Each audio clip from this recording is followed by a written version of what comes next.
So today we'll start with the ranked information retrieval.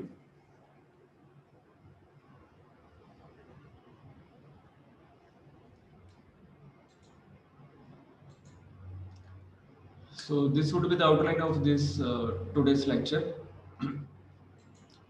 So why we want ranked retrieval? So thus far we have seen that our queries have all been booleans. So either documents, either they match or they do not match. So we were giving some words and either a particular document contains that word or it doesn't contain that particular word. So these kind of queries are very good for expert users. For example, when you are searching for a research paper, you know that what you want to search and you are very precise with the keywords. You know the understanding and and accordingly you need the all the results where that particular keyword exists. So this is also good for some application which can easily consume thousands of results. But this is not good for a majority of users. Most of the users, when they see large number of results, when they see 1 million results returned by Google, so they are not comfortable. So they cannot go through all those results and they are incapable of writing very good queries which return results which are uh, related to their desire. So whatever they desire, so they cannot write queries accordingly. And this is true for all of you. So most of the time we do not go even beyond the first 10 results. Very few of the times we usually go beyond first 10 of the results. So if we do not find anything, we try to modify our keywords rather than going beyond the first 10 or first 20 or first 30 of these results. So this usually is true of the web search. So this happens in the web searching. So whenever we are talking about this chapter, we are not only talking about web searching, but the searching happens wherever you are doing any indexing. So even in the social media sites or e-commerce sites, whenever you search for something, uh, there are so many items in the e-commerce sites as well. And then sites like Stack Overflow, where you search for certain questions, and then site like GitHub, where you search for certain papers or certain code or certain type of help. So, so this actually related to everything. So wherever there are large number of documents. Now the problem with the Boolean search, Boolean query often results in either too few if we have not written proper words or there are too many. Like if I give this query, so this may give many results. And like this query, this I did just before the lecture. So just before this lecture, I just write down a few words. So and then I found that only I got 8 hits from the Google. So this is from Google. So nowadays, whenever you are giving these queries, in fact, actually I mean the and logic in between these words. That there is a person named Rakesh. He has arachnophobia, that he has a fear from spiders, and he has a cow, and his cow is poisoned by the spider. So there is a story related to this, but Google only returns the 8 results. uh, but if you try to generate your queries, even in the second assignment, I ask you to generate few queries. It is very difficult to come out with very less number of results. Google try to first go with the and. If it doesn't happen, then Google start using or. It start missing these words, and then accordingly Google try to give more and more results. But if you're looking for a particular story, let's say in this I'm looking for a particular story which is written in a blog, so it took a lot of skills to come up with the query. So even though that story which is on the blog, Google couldn't find that. because that block is not popular where this particular story is there. So it take lot of skill to find out a particular research paper or a particular blog where these kind of words exist. And Google by default use the AND, which gives very few results. Or if it is not coming out, like in this case, then it start using OR. So if I add one more keyword here, then Google start using OR. If I add, let's say, poison, if I add spider here, then immediately these 8 hit converted into the 19,000 hits. It means Google have started using the OR between these words. So this is automatically managed by the Google. So rather than going with the set of documents satisfying a query expression, the ranked retrieval models, so these are popular. So these are always preferred. The system returns an ordering over the top of documents. And rather than writing the logical queries, we write the free text queries. So we do not use and or not logic. So these logics are not used. So many of you may not have used these logic, even though Google permits this, but we do not use these logic. And the tilde sign for not logic. So these logics are not being used by, uh, but people write the free text queries. So the user query just one or more words in a human language. So they just write the free text queries. And in principle, there are only two separate choices. Either we get ranked retrieval model or with the free text queries, or the vice versa. So only these two things are possible. Now in the ranked retrieval, this feast or famine, this is not a problem in the ranked retrieval. In the normal retrieval, either we are getting too many results, that is million of results, or if I give many keywords, I will get very less results. But this is not a problem in the ranked retrieval. In the ranked retrieval, even if there are 1 million results, you are not bothered about that. You only focus on top 10 results. So that you have seen in the Google. Google में आपके पास million results है, you have not seen all those results. And even you do not bother to go to those results. You just look at first 10 results. And even among first 10, you are bothered about the first 5 or the first 2 results. So by a ranked retrieval, we do not overwhelm the users. So that's why the ranking algorithm is the only choice that we must have. So ranking algorithm he choice होनी चाहिए. Even though कई बार आप जब ऐसी sites पे जाते हो like stack overflow और कोरा जैसी साइट्स पे जाते हो, so they sometimes do not give good ranked results, but still हमारी हैबिट ऐसी है कि हमें गूगल पे रैंक्ड रिजल्ट्स मिलते हैं तो हमें लगता है कि हर साइट पे ही रैंक्ड रिजल्ट मिलेंगे, बट बाकी सभी साइट्स पे इतनी अच्छी रैंकिंग नहीं की जाती. So they just give them bag of words के बेस पे वो रिजल्ट देते हैं. अब रैंक रिजल्ट्स जब भी देने हैं तो हमें स्कोरिंग करनी पड़ेगी. We need to do the scoring. How to know that which is better? So to know the sum result is better than the other result or one document is better than other, we need to do the sum scoring. So we need to, for ordering of ranking, we need to do the sum scoring. So for scoring, let's say we can give number between 0 to 1. So 1 is the maximum score and 0 is the less score. So this score measure how well document and query matches.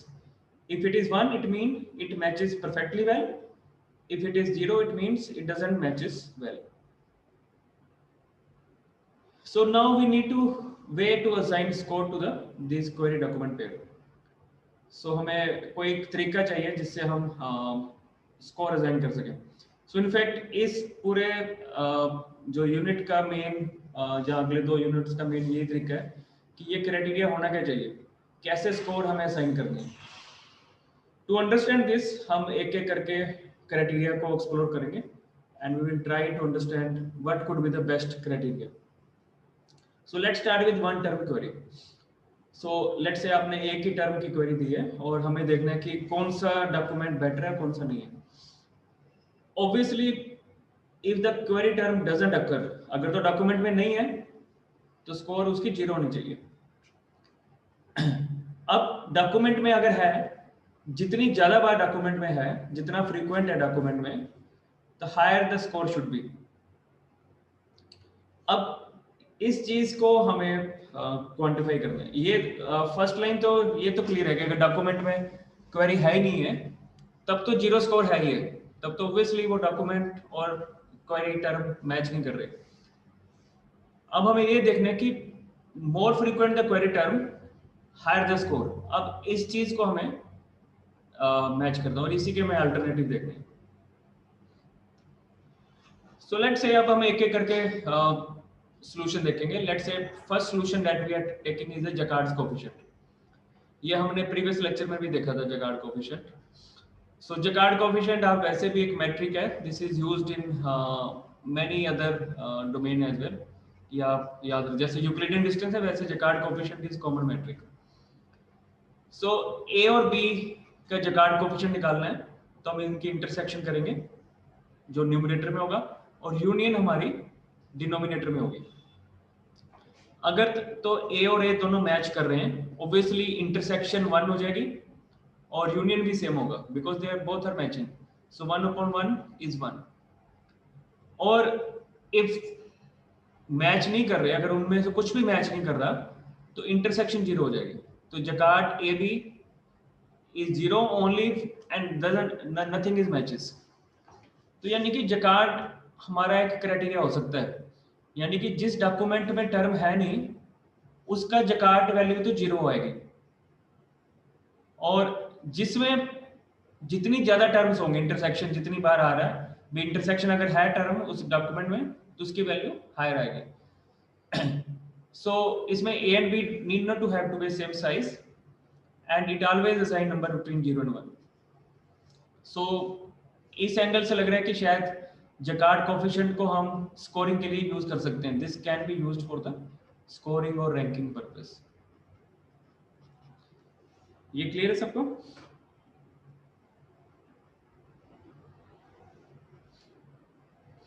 ये clear है? सृष्टि, अंचल, दीक्षा, jacquard coefficient clear है सबको? Yes sir. Let's say अगर हम एक छोटी सी example पे चला के देखते हैं। क्वेरी है हमारी, ये 3 वर्ड क्वेरी के, ठीक है, और 2 डॉक्यूमेंट है। अब इस पे लगा के देखते हैं क्वेरी का डॉक्यूमेंट 1 पे और डॉक्यूमेंट 2 पे।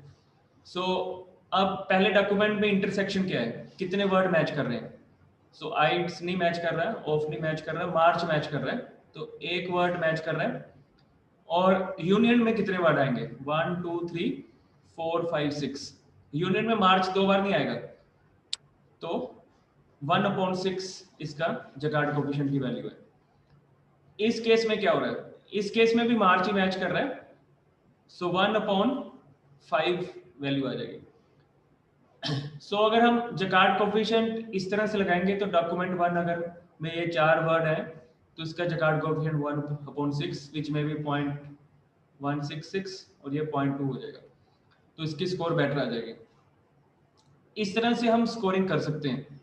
सो this is just a very small example, but jacquard coefficient can be used for the scoring, but you can see that कि इसमें कोई कॉन्टेक्स्ट मैचिंग नहीं हो रही, कुछ भी हम मीनिंग तो देख नहीं रहे, अभी बस सिंपल अकरेंस के बेस पे स्कोरिंग कर रहे हैं। ये क्लियर है सबको? Yes sir. अब मेन इश्यू क्या आएंगे, एक तो कितनी बार टर्म आ रही है ये तो कंसीडर नहीं कर रहे, टर्म फ्रीक्वेंसी तो हमने कंसीडर नहीं की। अगर मार्च उसमें 10 बार भी आता तब भी वो एक बार ही काउंट होता। Rare terms in a collection are more informative than a frequent terms. ये आपने देखा होगा, जो मैंने इनिशियल क्वेरी दी थी, मैंने टर्म लिखी थी arachnophobia. This is very rare term, बड़े कम डॉक्यूमेंट में होती है। और एराक्नोफोबिया डिजीज, अगर मैं ऐसी क्वेरी देता हूँ, अब डिजीज तो बड़ी कॉमन टर्म है, काफी डॉक्यूमेंट में होती है, बट ये काफी कम में होती है। तो रेयर टर्म में भी ऐसा हो सकता है कि कुछ 1 या 2 डॉक्यूमेंट में हो, और डिजीज में भी मिलियन डॉक्यूमेंट में हो। तो अब जकार्ड कोफिशिएंट में इन चीजों को नहीं हम देख रहे हैं कि कौन कितनी बार आ रहा है, टर्म फ्रीक्वेंसी क्या आ रही है, रेयर टर्म्स क्या आ रही है। So Jaccard doesn't consider these things.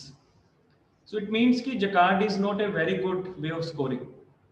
और काफी बार ऐसा होगा कि हमने पिछली जो एग्जांपल देखी थी उसमें भी मैच करने के चांसेस है, बट काफी बार ऐसा होगा कि काफी डॉक्यूमेंट्स का स्कोर मैच कर जाएगा और रैंकिंग प्रॉपर नहीं हो पाएगी।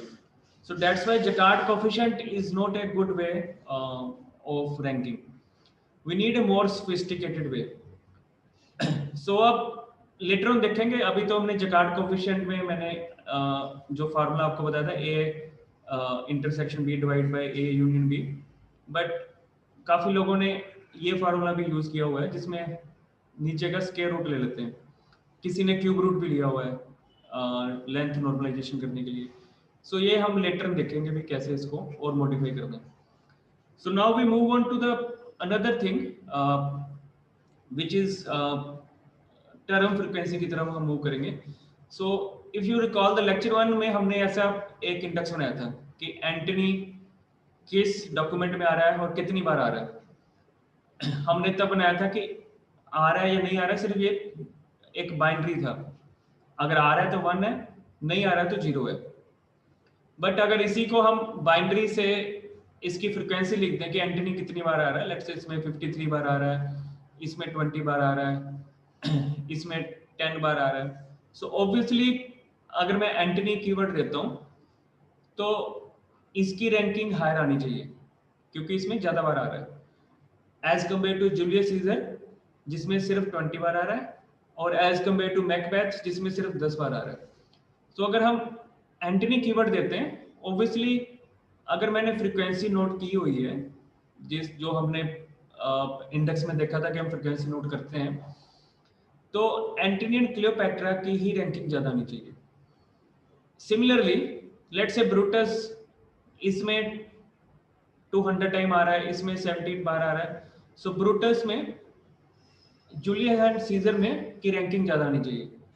सो इन दिस वे अगर हम सिर्फ फ्रीक्वेंसी को देखें कि कौन से वर्ड किस डॉक्यूमेंट में ज्यादा बार आ रहा है, even then we can have some scoring mechanism, तब भी हम स्कोरिंग कर सकते हैं। तो अब हम ऐसे स्कोरिंग कर लेंगे, हम 1 0 के बजाय एक्चुअल नंबर लिख देंगे। तो अब जब भी कोई भी क्वेरी आएगी, suppose somebody search for Caesar, तो सीजर देखेंगे किस में ज्यादा बार आ रहा है, एंटनी एंड क्लियोपैट्रा में ज्यादा बार आ रहा है, तो इसका नंबर 1 रिजल्ट है, this is number 2 result and so on, this is number 3 and accordingly. तो इस तरह से हम काउंट वेक्टर एक लगा के टर्म डॉक्यूमेंट काउंट मैट्रिक्स हम एक स्कोरिंग मैकेनिज्म बना सकते हैं। So this is our second way. Jaccard coefficient हमारा पहला तरीका था which we feel ki is not a good. Now term frequency is our second way. अब जो bag of word model, term frequency is also called the bag of word models. Why it is called bag of word? Because अगर ऐसा document है John is quicker than Mary, जब Mary is quicker than John, term frequency में ये दोनों same चीज है क्योंकि हम तो सिर्फ काउंट देख रहे हैं, we are just counting the keywords. हम हालांकि इन दोनों का मीनिंग अलग अलग है, John is quicker than Mary का मीनिंग अलग है, Mary is quicker than John का मीनिंग अलग है, बट हमारा जो मॉडल हम ले रहे हैं उसके लिए हमारे लिए ये सिर्फ एक बैग ऑफ वर्ड्स हैं, these are just a collection of words. इनकी फ्रीक्वेंसी मैटर कर रही है बट नॉट इनका ऑर्डर या इनका मीनिंग मैटर नहीं कर रहा। That's why this is called the bag of word model. So bag of word model का मतलब वी जस्ट लुकिंग एट कि ये कलेक्शन ऑफ वर्ड्स हैं, इनका कोई पोजिशनल इंडेक्सिंग मैटर नहीं कर रही। सो पोजिशनल इंडेक्स हमने पिछले यूनिट में देखे थे कि हम रखेंगे, बट अभी हम फॉर टाइम बीइंग हम उनको कंसीडर नहीं कर रहे, वी आर जस्ट कंसीडरिंग कि वर्ड एग्जिस्ट करता है और कितनी बार एग्जिस्ट करता है। लेटर ऑन हम इसको भी लेके आएंगे, पोजीशन को भी लेके आएंगे। सो धीरे धीरे हम ये मॉडल्स को कॉम्प्लेक्स करेंगे।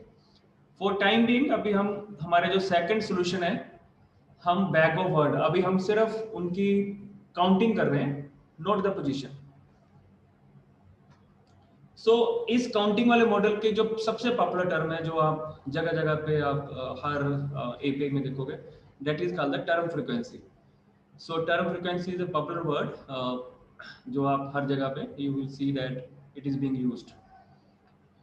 सो टर्म फ्रीक्वेंसी टी टर्म एक डॉक्यूमेंट डी में कितनी बार आ रही है उसको रिप्रेजेंट कर रही है, कि टर्म टी डॉक्यूमेंट डी में कितनी बार आ रही है. So we want to use term frequency when we want to compute query document match score. जितनी हायर टर्म फ्रीक्वेंसी होगी उतना डॉक्यूमेंट की रैंकिंग ज्यादा होगी. बट रा टर्म फ्रीक्वेंसी हमें नहीं चाहिए.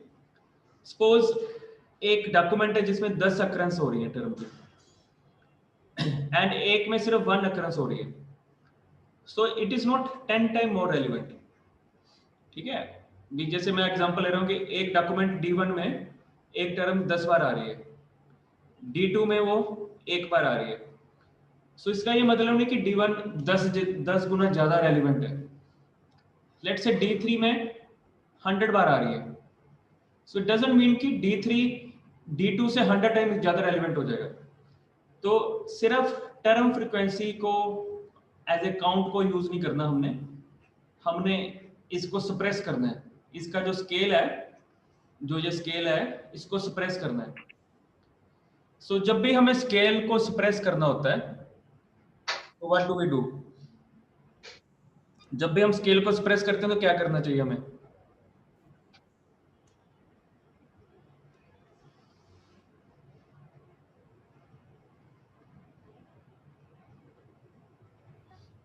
Yes, anyone having idea?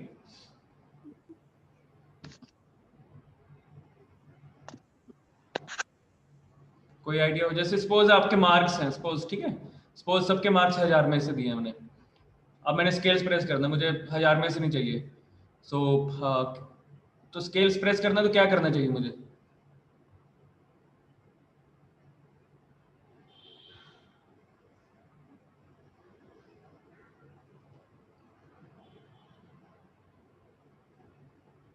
किसी को आइडिया हो? किसी को?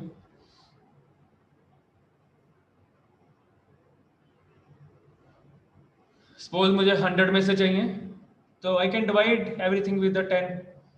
ठीक है, मैं या तो डिवीजन कर सकता हूँ स्केल्स प्रेस करने के लिए, या फिर मैं क्या कर सकता हूँ, लॉग ले सकता हूँ.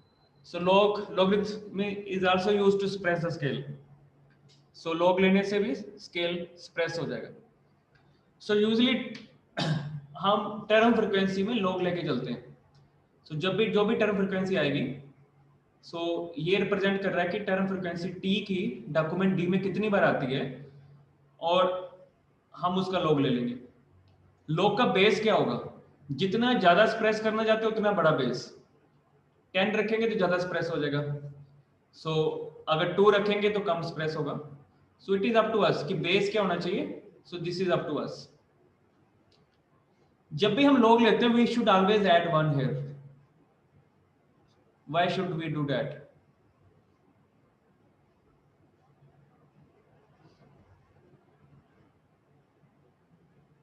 किसी को आइडिया हो? जब भी लोग लेते हैं तो हमें हमेशा उसकी आउटकम में 1 ऐड करना चाहिए.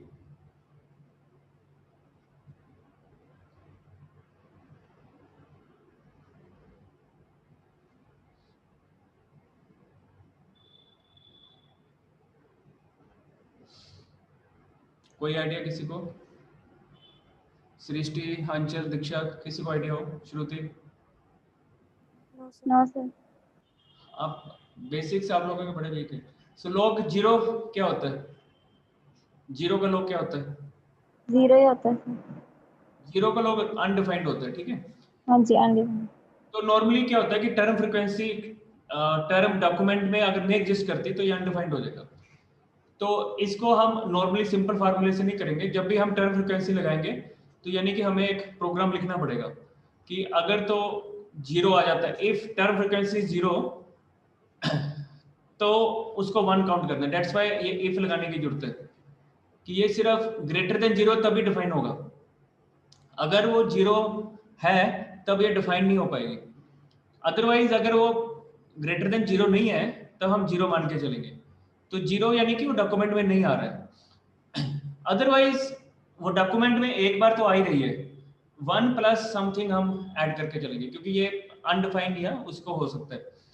तो डेट्स वाई हम टर्म फ्रीक्वेंसी को एक स्केल पे लेके आने की कोशिश करते हैं।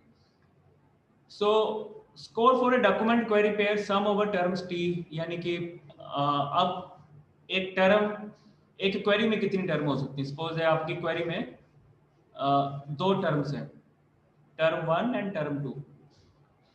ठीक है, जैसे हमने डिजीज का किया था कि malaria disease, malaria is the first term and disease is the second term. तो पहले हम मलेरिया देखेंगे, उसकी स्कोर देखेंगे कि किस किस डॉक्यूमेंट में आ रहा है, फिर डिजीज की देखेंगे, फिर दोनों को ऐड कर देंगे। सो फाइनल स्कोर क्या आएगी हमारी कि क्वेरी में कितनी टर्म आ रही है, टर्म इन द क्वेरी कितनी टर्म आ रही है, और वो टर्म जैसे मलेरिया डॉक्यूमेंट में कितनी बार है उसकी फ्रीक्वेंसी, उसको फिर डिजीज कितनी बार आया फिर उसको वो ऐड कर देंगे। तो दोनों को ऐड करके फाइनल स्कोर हमारी टर्म फ्रीक्वेंसी स्कोर बनेगी। स्कोर 0 तभी होगा अगर इन दोनों में से जितनी क्वेरी में टर्म्स हैं, 1 2 3 जितनी टर्म्स हैं, अगर if none of the query terms is present in the document, तो यानी कि हर डॉक्यूमेंट में हम टर्म फ्रीक्वेंसी निकालेंगे। So this is for each document. So पहले डॉक्यूमेंट की, फिर दूसरे की, फिर तीसरे की, फिर चौथे की, हर डॉक्यूमेंट की स्कोर आ जाएगी। फिर हम उसको once we get a score then we can show them as rank result. ये क्लियर है सबको? Is it clear? सृष्टि, अंचल, सबको क्लियर है? Ishani? Yes sir. Yes sir. Term frequency में हमने करना क्या है, यानी कि हर डॉक्यूमेंट को, यानी कि हर डॉक्यूमेंट में देखना है कि हर क्वेरी को, हर क्वेरी में जरूरी नहीं कि एक ही टर्म हो, तो काफी हो सकती है, that's why this is written कि टर्म, एक हर क्वेरी की हर टर्म को देखना कि उसकी स्कोर कितनी है, फिर सबका सम करके उस डॉक्यूमेंट की स्कोर आ जाएगी। So this is our TF score. Now coming to document frequency. अब पिछले वाली जो टर्म फ्रीक्वेंसी में प्रॉब्लम क्या थी, जो रेयर टर्म्स हैं, सपोज कोई रेयर टर्म है, जैसे हमने वर्ड भी देखा था arachnophobia, that is very rare term but काफी इंफॉर्मेटिव है। सपोज कोई डॉक्टर उसी की डिजीज के ऊपर ही सर्च करना चाहता है और ऐसा एक ही डॉक्यूमेंट पड़ा है वेब पे, सो अब एक ही डॉक्यूमेंट है तो वो काफी इंफॉर्मेटिव है, बट उसमें वो टर्म एक बार ही आती है, सिर्फ टाइटल में आती है, बाकी उसके बाद में नहीं आती। सो अब वो फ्रीक्वेंट तो है नहीं, रेयर टर्म है, फ्रीक्वेंट तो है नहीं है, तो अब क्या होगा कि but still document is very informative, even though term is very rare not frequent, but जिस भी डॉक्यूमेंट में आती है, चाहे एक बार आती है, तब भी वो डॉक्यूमेंट इंफॉर्मेटिव है। और हमें पता है कि स्टॉप वर्ड तो बार बार आते रहते हैं, स्टॉप वर्ड तो कई बार रिपीट होते हैं, जैसे if you look at the, तो हर डॉक्यूमेंट में हजारों बार आता होगा, ऐसे ही प्रेपोजिशन जितनी है सब हर डॉक्यूमेंट में आती होंगी, कई वर्ब्स हर डॉक्यूमेंट में आती हैं। तो इसका ये मतलब है कि सिर्फ टर्म फ्रीक्वेंसी से काम नहीं चलेगा, टर्म फ्रीक्वेंसी से हमारे रिजल्ट्स गलत आ सकते हैं, और ऐसी टर्म जो रेयर टर्म्स हैं वो सप्रेस हो जाएंगे, वो तो एक एक डॉक्यूमेंट में एक बार आती है, सो दे विल गेट सप्रेस्ड। सो ऐसी जितनी भी टर्म है, जैसे एराक्नोसेंट्रिक टर्म है, जो ऐसी काफी रेयर टर्म है, तो ये काफी, इनकी टर्म फ्रीक्वेंसी भी काफी कम होती है। तो अब एराक्नोसेंट्रिक के साथ मैंने डिजीज लगा दिया वर्ड, तो होगा क्या, जहां जहां डिजीज आता है वो वाले डॉक्यूमेंट आ जाएंगे ऊपर, क्योंकि उसकी टर्म फ्रीक्वेंसी ज्यादा है। और एराक्नोसेंट्रिक की टर्म फ्रीक्वेंसी कम है, जहां जहां ये आता है ये बड़ा, इसके स्कोर नीचे आ जाएगी। तो सिर्फ टर्म फ्रीक्वेंसी से हमारी प्रॉब्लम सॉल्व नहीं होगी, तो that's why we need to know the document frequency as well. So document containing this term is very likely to be relevant. अब हम चाहते क्या है, high weight for a rare terms भी, अगर कोई टर्म रेयर है तो उसको तो काफी हाई वेट मिलना चाहिए। अब कैसे पता चलेगा कि कोई टर्म रेयर है? सो रेयर, अब हमें कैसे पता चलेगा कोई टर्म रेयर है? रेयर का मतलब कम डॉक्यूमेंट में आती है, लेस नंबर ऑफ डॉक्यूमेंट्स में। सपोज टोटल हमारी कलेक्शन में 1 मिलियन डॉक्यूमेंट है, यानी कि 10 लाख डॉक्यूमेंट है, सपोज ये सिर्फ डॉक्टर्स के डॉक्यूमेंट है। अब लेट्स से डिजीज टर्म है, so let's say this term comes in 9 lakh document, और ये रेक्नोसेंट्रिक कम्स इन 10 डॉक्यूमेंट्स। सो जो जितने कम में आती है उतना इसको ज्यादा वेटेज देनी है, क्योंकि ये सिर्फ 10 में आती है as compared to the disease which comes in the 9 lakh words, 9 lakh documents. तो जितने कम में आएगी उतना वेट ज्यादा है। ये क्लियर है सबको? Yes sir. तो अगर हमें डॉक्यूमेंट पता चल जाए और हम 1 से डिवाइड कर दें, जैसे डिजीज के केस में 1/9 लाख, और रेक्नोसेंट्रिक को 1/10 कर दें, सो इसकी वैल्यू तो 0.1 आएगी, बट ये 1/9 लाख तो काफी छोटा वैल्यू आ जाएगा। ठीक है, 1/9 लाख करेंगे काफी छोटा, यानी कि जितने ज्यादा डॉक्यूमेंट में आती है अगर हम 1 कर देंगे तो हमें एक हाई वेट मिल जाएगा for rare terms. We will get high weight for the rare terms अगर हम डिवाइड कर दें कि कितने डॉक्यूमेंट में आ रहे हैं। ये क्लियर है सबको?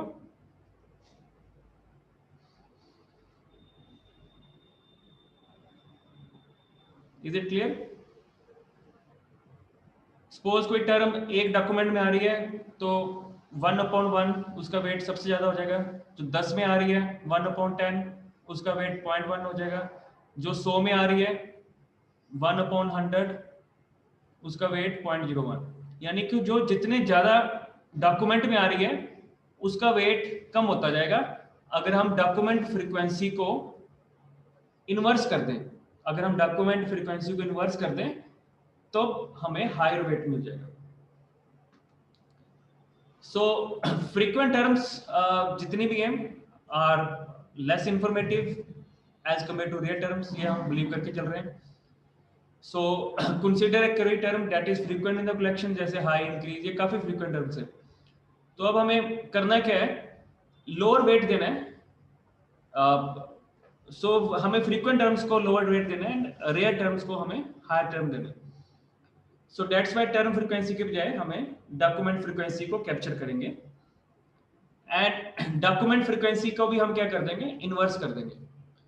सो document frequency of term t कि नंबर ऑफ डॉक्यूमेंट जिसमें वो एग्जिस्ट कर रही है, ऑब्वियसली लेस देन एन ही होगा, टोटल एन डॉक्यूमेंट है तो उससे कम ही होगा। तो हम इनवर्स करेंगे। इनवर्स सिंपल, जैसे मैंने बताया 1/df की बजाय साथ में हम n से भी मल्टीप्लाई कर देंगे। सो n/df। और log हम क्यों ले रहे हैं? एज आई टोल्ड यू कि स्केल हमने कम करना है।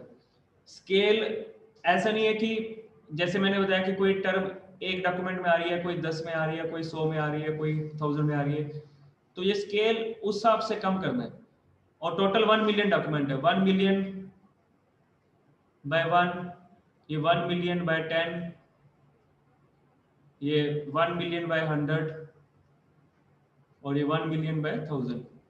अगर मैं लॉग नहीं लेता तो स्केल मेरा काफी बड़ा बन जाएगा। स्केल को कम करने के लिए हम लॉग लेते हैं। सो इनवर्स क्यों कर रहे हैं? ताकि जो जितने कम में आएगी उसका वेट उतना ज्यादा हो जाएगा। और n से क्यों मल्टीप्लाई कर रहे हैं? ताकि वो नॉर्मलाइज रहे। अगर हमारी कलेक्शन बड़ी है तो उसका वेट उतना ज्यादा बड़ा हो जाएगा, अगर कलेक्शन छोटी है तो वेट कम रहेगा। ये क्लियर है सबको? Yes sir. तो यानी कि अब हमने दो चीजें देखी, तो टर्म फ्रीक्वेंसी देखिए, and another thing we have seen the inverse document frequency. Term frequency तो हमने सिंपल देखा कि जितनी ज्यादा बार आ रही है हम बस उसका लॉग ले लेंगे, सो 1 प्लस लॉग। और इनवर्स डॉक्यूमेंट फ्रीक्वेंसी में हम क्या करेंगे, n बाय कितने डॉक्यूमेंट में वो आ रही है उसका लॉग ले लेंगे। और n का एडवांटेज क्या होगा कि अगर हमारी कलेक्शन जितनी बड़ी है उस हिसाब से वेट एडजस्ट हो जाएगा। अगर हमारी कलेक्शन में सिर्फ 10 डॉक्यूमेंट हैं तो वेट उस हिसाब से एडजस्ट होगा। अगर हमारी कलेक्शन में 1 मिलियन डॉक्यूमेंट हैं तो वेट उस हिसाब से एडजस्ट होगा। So that is a relevance of n। अगर सिर्फ 10 डॉक्यूमेंट है और एक बार आ रहा है, एक डॉक्यूमेंट में आ रहा है तो 10/1। अगर 1 मिलियन में एक बार आ रहा है तो उतना रेयर है, यानी जितना बड़ा n है और उसके हिसाब से हमारा वेट एडजस्ट हो रहा है। अगर 1 मिलियन डॉक्यूमेंट में कोई चीज सिर्फ एक डॉक्यूमेंट में आ रही है तो वो उतनी रेयर है, बट अगर सिर्फ 10 डॉक्यूमेंट में एक बार आ रही है वो इतनी रेयर नहीं है। सो दैट्स व्हाई एन की रेलेवेंस है। तो ये आपको याद रखना है कि व्हाई एन इज देयर। ये क्लियर है सबको? Any doubt in this? No, sir. So we can see that ये दोनों मैकेनिज्म, इवन आप कहोगे कि भी स्कोरिंग, बट सिर्फ इसी से भी नहीं होनी चाहिए। सिर्फ inverse document frequency is also not sufficient. So obviously जो टर्म फ्रीक्वेंसी भी एक गुड वे है कि जितनी बार आ रहा है उतना इंपॉर्टेंट डॉक्यूमेंट है, बट व्हेन वी से कि रेयर के लिए इनवर्स डॉक्यूमेंट फ्रीक्वेंसी यूज कर लें, बट ऐसे नहीं है कि दोनों को अलग अलग यूज करना होगा। सो नेक्स्ट लेक्चर में हम क्या करेंगे, we try to merge both of this and come up with a new metric. हम दोनों को मर्ज करने की कोशिश करेंगे and we call that as a TF-IDF। ये टर्म एज इट इज ही काफी यूज होती है। तो नेक्स्ट लेक्चर में हम इसी पे फोकस करेंगे कि वाई टर्म फ्रीक्वेंसी चाहिए, वाई इनवर्स डॉक्यूमेंट फ्रीक्वेंसी चाहिए, और फिर इन दोनों को मर्ज करेंगे। ये क्लियर है सबको? Yes, sir. सो अब नेक्स्ट लेक्चर में हम इन दोनों को मर्ज करके we will come out with new matrix. तो अभी आज हमने रैंकिंग शुरू किया है। रैंकिंग में हमने पहले देखा था Jaccard coefficient which we say is not sufficient, then we have seen term frequency, then IDF।